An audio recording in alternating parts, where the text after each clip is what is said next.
Hello everyone, welcome back to my channel. একটা নতুন ভিডিওতে সবাইকে স্বাগত জানাই। ডাব্লিউবিপিএসসি ক্লার্কশিপ 2023 মেন এক্সামের ইংলিশ রিপোর্ট রাইটিংয়ের একটা টপিক আপনাদের সঙ্গে আমি শেয়ার করছি। আজকে যে টপিকটা আপনাদের সঙ্গে আমি রেখেছি সেটা কিন্তু খুবই ইম্পর্ট্যান্ট একটা টপিক। যদিও আমি যেভাবে এটা লিখেছি সেটা কিন্তু সেভাবে কিন্তু আপনাদের পরীক্ষায় পড়বে না, কারণ এই যে টপিকটা রয়েছে এটা কিন্তু আপনাকে জেনারেলাইজডভাবেই কোশ্চেন দেবে এবং সেই মতোভাবেই আপনাকে লিখতে হবে। তো কীভাবে কোশ্চেনটা থাকবে আপনাদের আমি বলে দিই যে র্যাগিং এবং সেক্সুয়াল অ্যাবিউজ এটা পশ্চিমবঙ্গের যে বিভিন্ন স্কুল কলেজগুলো রয়েছে সেগুলোতে একটা মারণব্যাধির রূপ নিচ্ছে এবং সেটাকে প্রতিকার করার জন্য পশ্চিমবঙ্গ সরকার, স্কুল কলেজ কর্তৃপক্ষ তারা কী কী স্টেপ নিচ্ছে সেটার উপরে আপনি একটি সংবাদপত্রে প্রতিবেদন লিখুন। তখন কিন্তু আপনি আলাদা রকমভাবে আপনাকে লিখতে হবে। সেখানে শুরুটাও আপনাদের এরকম হবে, সেখানে কিছু আপনাকে ডাটা মেনশান করতে হবে, ঠিক আছে, যে গত 5 বছরে এতগুলো এই কেস ঘটেছে, এই সমস্ত জিনিস কিন্তু আপনাকে তখন মেনশান করতে হবে।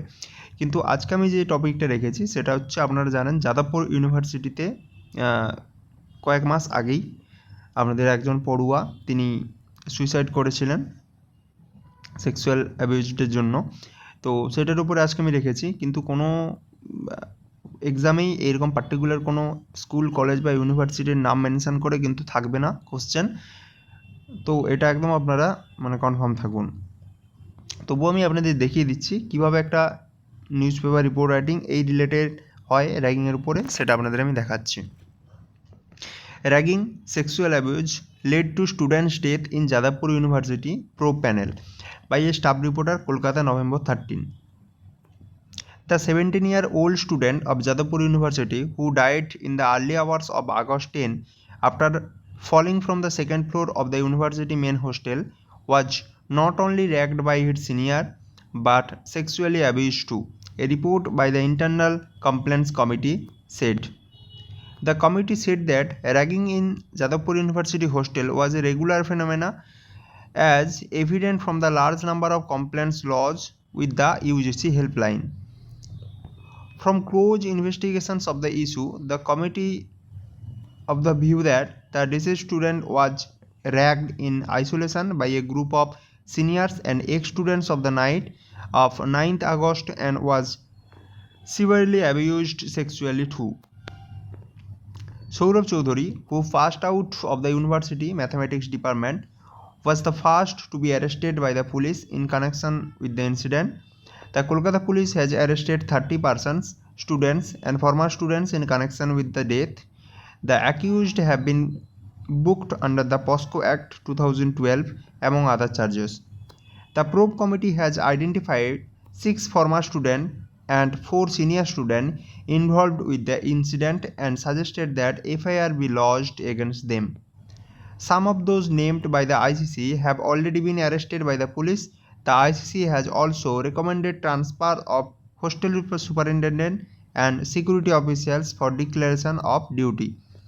ঠিক আছে, তো এইভাবে একটা ছোট রকমভাবে আপনাদের লেখা হচ্ছে যে কোনো একটা কলেজে এই র্যাগিং এবং সেক্সুয়ালি অ্যাবিউজের জন্য একজন স্টুডেন্ট মারা গেছে এবং সেইটা সম্বন্ধেই দেওয়া হয়েছে যে কীভাবে সে মারা গেছে, কটার সময় তার সঙ্গে র্যাগিং হয়েছিল এবং আপনাদের যে ইনভেস্টিগেশন হয়েছে সেই ইনভেস্টিগেশনে কাকে কাকে অ্যারেস্ট করা হয়েছে এবং তাদের উপরে কোন কোন ইন্ডিয়ান যে সমস্ত অ্যাক্ট রয়েছে, ঠিক আছে, সাজা, সেগুলো এফআইআর হয়েছে কিনা, তাদের উপর কোন কোন সে কেস ধার্য করা হয়েছে সেগুলো, এবং কলেজ কর্তৃপক্ষ তারা কী কী স্টেপ নিয়েছে এরপরে, সেটা আপনাদের এখানে বলা হলো। তো আপনারা যখন জেনারেলাইজডভাবে একটা এই লিখবেন র্যাগিংয়ের ওপরে, তখন আপনারা সেভাবেই লিখবেন যে বর্তমানে র্যাগিং একটা মারণব্যাধির ন্যায় আচরণ করছে পশ্চিমবঙ্গের বিভিন্ন স্কুল এবং কলেজগুলোতে। শুধুমাত্র মহিলারাই নয়,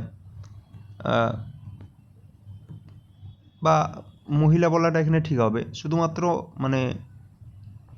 ছাত্ররাই নয়, ছাত্রীরাও কিন্তু সমানভাবে দোষী এবং এই ঘটনাগুলো বেশিরভাগ ক্ষেত্রেই ঘটছে স্কুল ক্যাম্পাসে বা কলেজ ক্যাম্পাসের ভেতরে।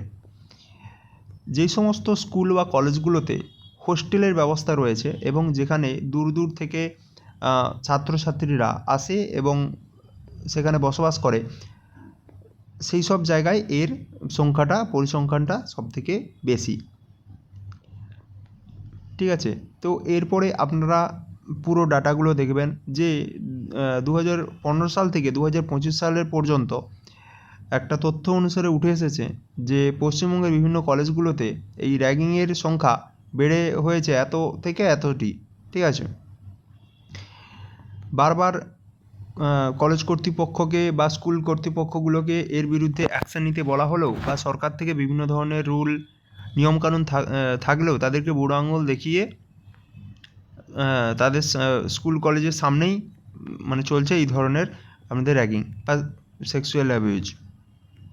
বাংলাতে আপনি করবেন, ওটা ইংলিশে আপনি তারপরে করতে থাকবেন।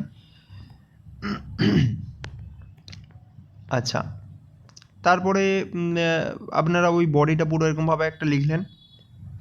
লেখার পরে তারপরে লাস্টে আপনারা কী কী করা উচিত, সরকারের কী কী স্টেপ নেওয়া আছে সেই সব সম্বন্ধে বলবেন। যেমন সিসিটিভি ক্যামেরা সম্বন্ধে একটা মেনশান করতেই হবে আপনাকে।